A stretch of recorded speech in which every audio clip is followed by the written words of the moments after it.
വാർത്തയാണ്. കണ്ണൂർ മുണ്ടേരി പഞ്ചായത്തിൽ അവിടെ ഭരണം UDFന് ലഭിച്ചിരിക്കുകയാണ്. 40 വർഷത്തിനു ശേഷമാണ്, അതായത് 4 പതിറ്റാണ്ടിനു ശേഷമാണ് ആ പഞ്ചായത്തിൽ UDF ഭരണത്തിലെത്തുന്നത്. ഒരു LDF വോട്ട് അസാധുവാകുകയും ചെയ്തു. വിവരങ്ങളുമായി കണ്ണൂരിൽ നിന്ന് അജീഷ് ജയകുമാർ ചേരുന്നു. അജീഷ് ജയകുമാർ, പറയൂ.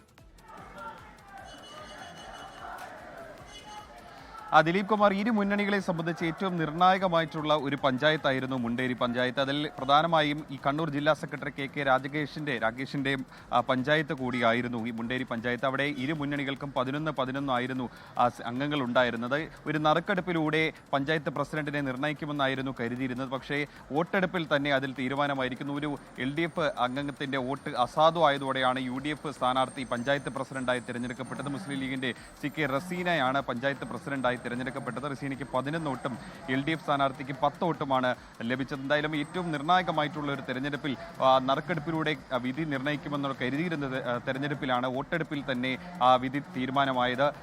UDF സ്ഥാനാർത്ഥി ഇവിടെ ജയിച്ചു. 4 പതിറ്റാണ്ടിന് ശേഷമാണ് UDF ഈ പഞ്ചായത്തെ തിരികെ പിടിക്കുന്നത് എന്നുള്ളൊരു പ്രത്യേകത കൂടിയുണ്ട്. ഏറ്റവും വലിയ ആഹ്ലാദ പ്രകടനം കൂടിയായിരുന്നു നമ്മൾ ആ വിജയത്തിന് ശേഷം ഇവിടെ കണ്ടത്. ലീഗ് പ്രവർത്തകരും UDF പ്രവർത്തകരും വലിയ തോതിൽ ഇങ്ങോട്ടേക്ക് എത്തിയിരുന്നു. ഈ എന്താണ് റിസൾട്ട് എന്നറിയാൻ ഇപ്പോൾ പഞ്ചായത്ത് പ്രസിഡന്റിന്റെ സത്യപ്രതിജ്ഞ ചടങ്ങ് അകത്ത് നടക്കുകയാണ്. എന്തായാലും LDFന് വലിയൊരു തിരിച്ചടി തന്നെയാണ് മുണ്ടേരി പഞ്ചായത്തിന്റെ തോൽവിയോടെ സംഭവിച്ചിരിക്കുന്നത്. മുണ്ടേരി പഞ്ചായത്തിൽ ഭരണം UDFന് ലഭിച്ചിരിക്കുന്നു. ഇരു മുന്നണികൾക്കും തുല്യ അംഗങ്ങൾ വീതമാണ് ഈ പഞ്ചായത്തിൽ ഉണ്ടായിരുന്നത്.